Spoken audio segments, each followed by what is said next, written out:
और ये पूरा महीना ये गुरु महत्ता का महीना होता है। गुरु पूर्णिमा से रक्षाबंधन की पूर्णिमा तक एक 30 दिन का जो समय है।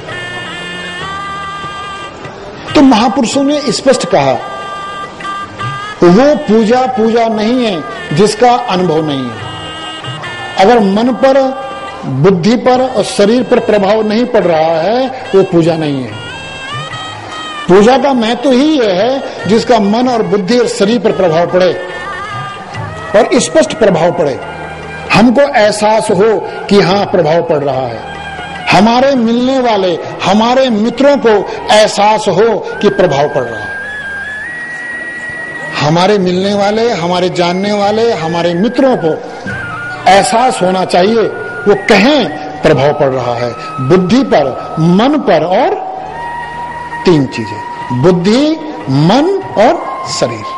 अंतः यात्रा वो तो अलग विषय है। अंतर यात्रा में तो जो पूरा गुरु है उसके प्रति गहरे भाव पैदा किए जाते हैं।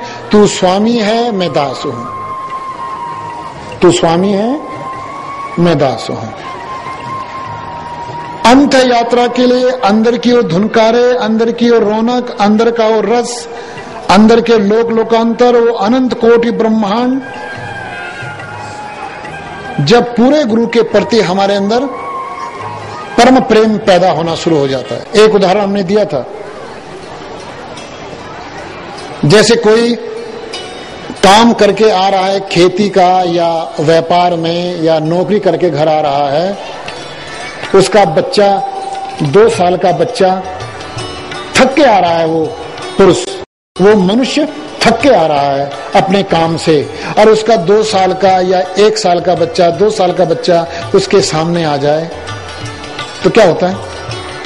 उसकी थकान कम हो जाती है। उसका 1 साल का, 2 साल का बच्चा जब अपने आप खाना खाता है अपने हाथ से, और जब वो देखता है उसे खाते हुए, कैसा महसूस होता है?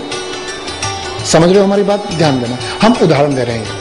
जब उसका 2 साल या 1 साल का बच्चा अपने आप पहली बार चलना शुरू करता है, कैसा होता है उसको महसूस? जब उसका 1 या 2 साल का बच्चा बोलना शुरू करता है तो कैसा एहसास होता है?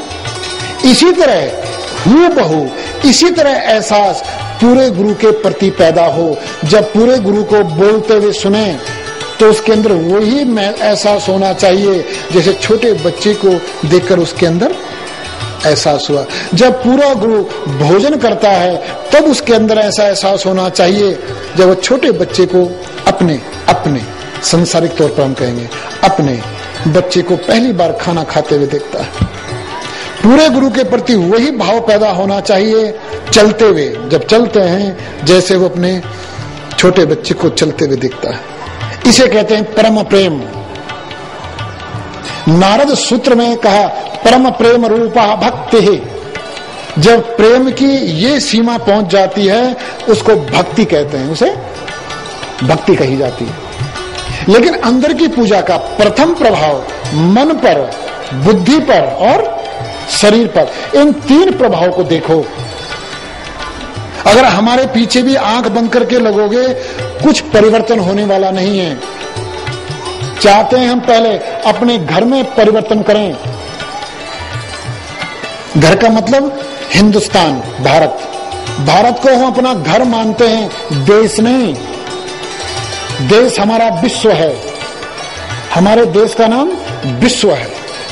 पृथ्वी हमारे देश का नाम है, हिंदुस्तान हमारा घर है। पहले हम अपने घर को ठीक करेंगे। धार्मिक शोषण से कैसे निकला जाएगा उसका तरीका हम बता रहे थे। अंदर ही पूजा की जा सकती है, बाहर पूजा की नहीं जा सकती। सामाजिक शोषण, जब तक हमारे अंदर ये रहेगा कि हम ब्राह्मण, जाट, गुज्जर, अहीर, सैनी, ठाकुर, बनिया इत्यादि हैं, तब तक हम सामाजिक शोषण से बाहर नहीं निकल सकते। जिसके अंदर यह है कि मैं ब्राह्मण, जाट, गुज्जर, अहीर, ठाकुर, बनिया इत्यादि हूं, वो ना तो अपना उद्धार कर सकता ना समाज का उत्थान कर सकता।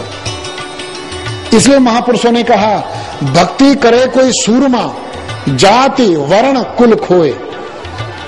महापुरुषों ने फिर कहा कि जाति पाति पूछे नहीं कोई, हरि को भजे सो हरि का होई। क्यों कहा हमारे लिए? आज हमारी दुर्दशा संसार में, हिंदुस्तानियों की दुर्दशा संसार में इसलिए है कि हम बटे हुए हैं। हमने तो कई बार कहा, अगर ये जाति, ये बिरादरियां प्राचीन काल से थी तो वेदों में इसका कहीं जिक्र आता, श्रीमद् भगवत गीता में कहीं इसकी चर्चा होती?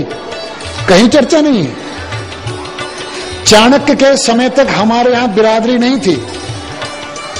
चाणक्य के समय तक हमारे यहां कोई बिरादरी नहीं थी। चाणक्य के बाद बिरादरियों का निर्माण होना शुरू हुआ, जब यहां से सिकंदर बुरी तरह हार के गया और वो हार का गम नहीं सहन कर पाया, रास्ते में ज्यादा शराब पीकर वो मर गया। तो विदेशियों का पहला हमला था सिकंदर का हमला, और बुरी तरह शिकस्त खाया था, इसलिए शराब पीकर मर गया।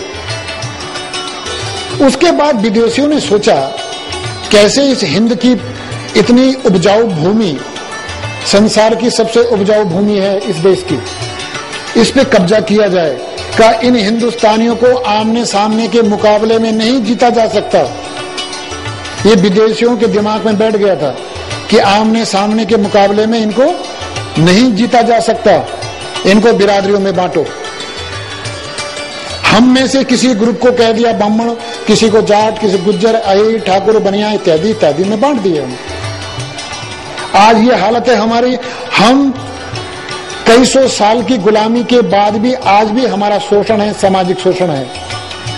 हम परमात्मा की नजरों में भी गिरे,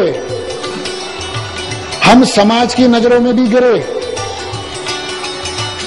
इसलिए अगर परमात्मा की नजरों में चढ़ना है तो हमें वो चाणक्य के समय का जो था हमारा माहौल दोबारा से स्वीकार करना पड़ेगा। और अंदर की यात्रा जो मानता है बिरादरी, वो नहीं कर सकता। अपने बनाए मंदिरों में जो हम मंदिर बनाते हैं ईंट पत्थरों के, वहां तो बिरादरी के साथ घुस सकते हो, वहां तो बिरादरी के साथ प्रवेश कर सकते हो। जो मंदिर हम लोगों ने बनाए हैं ईंट पत्थरों के, उनमें हम बिरादरियों के साथ घुस सकते हैं। आज देख लो चारों तरफ जो हमने मंदिर बनाए हैं वो भगवान के मंदिर नहीं है, वो बिरादरियों के मंदिर हैं। उन मंदिरों में जा सकते हो अपने बाहुबल से, अपने पद के बल से, अपने धन के बल से, अपनी बिरादरी के बल से जा सकते हो। लेकिन जो सच्चा मंदिर है, जो परमात्मा ने मंदिर बनाया है, हम मनुष्यों का शरीर, इसमें नहीं जाया जा सकता। इसमें जाया जा सकता है धार्मिक बनकर। हम धार्मिक बने तब इस मंदिर में, सच्चे मंदिर में हम प्रवेश कर सकते हैं। और धार्मिक ब्राह्मण, जाट, गुज्जर, अहिर, ठाकुर, बनिया इत्यादि इत्यादि रहकर नहीं बना जा सकता, नहीं बना जा सकता, नहीं बना जा सकता। जो ये सोचता है कि मैं ब्राह्मण, जाट, ठाकुर, बनिया इत्यादि इत्यादि बनकर धार्मिक बन जाऊंगा, असंभव है, नहीं बना जा सकता। धार्मिक इंसान ही बन सकता है। इसलिए हम पहले इंसान, और हिंदुस्तानियों का ये दुर्भाग्य है कि इतनी बुरी तरह से जकड़ गए बिरादरियों के चक्कर में, ना तो अपना उत्थान कर पा रहे, ना समाज का, ना हम परमात्मा की नजरों में चढ़ पा रहे, ना हम अपने नजरों में चढ़ पा रहे। इसलिए परमधाम लगभग 14 साल से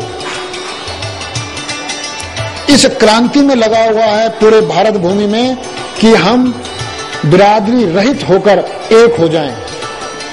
ऋषियों ने, महापुरुषों ने कई सौ साल पहले भविष्यवाणी की हम हिंदुस्तानियों के लिए। कई सौ साल पहले महापुरुषों ने भविष्यवाणी की, और वो संस्कृत का श्लोक याद भी होगा सबको, संघे शक्ति कलयुगे। ये महापुरुषों की वाणी है कि हे